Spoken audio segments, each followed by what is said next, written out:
কবিতা অন্তরযাত্রা, কলমে বাংলাদেশের বিশিষ্ট কবি হাসান মঞ্জু মহাশয়, কণ্ঠে আমি রানিতা মল্লিক। তোমার একটা চোখ কবিতা, অন্যটা কবর, যেখানে প্রতিদিন দাফন হয় আমার ভালোবাসার। সে চোখে স্বপ্ন দেখতে এসে প্রতি রাতে মৃত্যু হয় আমার। আমি রোদ্দুর হতে চেয়েছিলাম, তুমি বললে সূর্য হও। আকাশ থেকে গেল কালো মেঘে। আমি মেঘ হতে চেয়েছিলাম, তুমি বললে বৃষ্টি হও। মেঘ ভেসে গেল দিগন্তে। আমি আকাশ হতে চেয়েছিলাম, তুমি বললে চাঁদ হও। চাঁদ ডুবে গেল নক্ষত্রলোকে।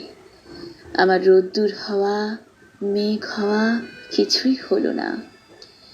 যেদিন ফিরে যাব অনন্ত লোকে, বিদায় সেই মাহেন্দ্র ক্ষণে, একবার শুধু বলো, তুমি আকাশ হও, রোদ্দুর হও।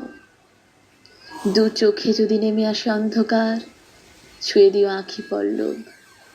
বিহ্বলতায় যদি স্তব্ধ হয় ভাষা, বুঝে নিও কবিতা আমার।